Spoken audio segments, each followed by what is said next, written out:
মধ্যপ্রাচ্যে বারুদ ঠাসা পরিস্থিতিতে এবার সরাসরি যুদ্ধের ময়দানে নামছে মার্কিন রণতরী USS George HW. Bush. Pentagon সূত্রের খবর, ইরানের ক্রমাগত হুমকির মুখে সেন্টাকমের কমান্ডে এই দানবীয় জাহাজটি মোতায়েন করা হচ্ছে।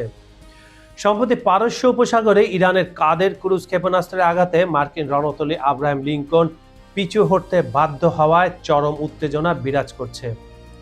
অপারেশন এপিক ফিউরির অংশ হিসাবে এই অঞ্চলে মার্কিন শক্তি বহুগুণ বাড়াতে আসছে বুশ। এখন প্রশ্ন হলো, এটা কি লিঙ্কনের জায়গা নিবে নাকি জেরার্ড ফোর্ডের সাথে মিলে ইরানের উপর মরণ কামড় বসাবে? উত্তাল মধ্যপ্রাচ্যের আকাশে এখন শুধু যুদ্ধের গভীর ঘনঘটা। রাশিয়া থেকে ইরানে আসা ৩১৩ টনের বিশাল সহায়তা চালানটি কি কেবল ওষুধ আর সিরিঞ্জ?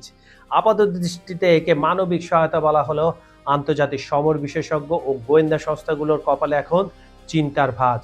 রেলপথে আসা এ বিশাল চালানের আড়ালে ক্রেমলিন তেহরানের হাতে ভয়ঙ্কর সব মরণাস্ত্র তুলে দিচ্ছে বলে গুঞ্জন ছড়িয়েছে বিশ্বজুড়ে। পর্দার আড়ালে যা নিয়ে আলোচনা চলছে, ওষুধের কার্টনে কি ড্রোন পার্টস? বিশ্লেষকদের দাবি ৩১৩ টনের এই চালানের সবটুকু চিকিৎসা সামগ্রী হওয়া অস্বাভাবিক।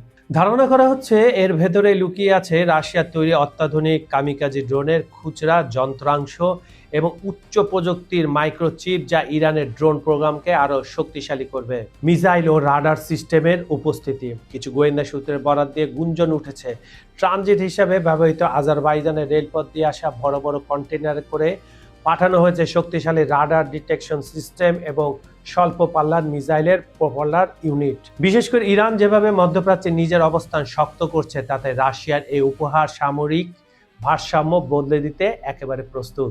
প্রেসিডেন্ট পুতিনের সরাসরি তত্ত্বাবধানে এই সহায়তা পাঠানো এবং সংখ্যার হিসাবে ৩১৩ টন হওয়ার বিষয়টি নিয়ে ধর্মীয় ও রাজনৈতিক মহলে নানা ব্যাখ্যা চলছে। আজারবাইজানের উপর দিয়ে এই বিপুল পরিমাণ মালামাল পরিবহন প্রমাণ করে রাশিয়ার সাথে এই অঞ্চলের দেশগুলোর সামরিক বোঝাপড়া নতুন উচ্চতায় পৌঁছেছে। একে কেবল চিকিৎসা সামগ্রী হিসাবে দেখাটা হবে স্রেফ বোকামি।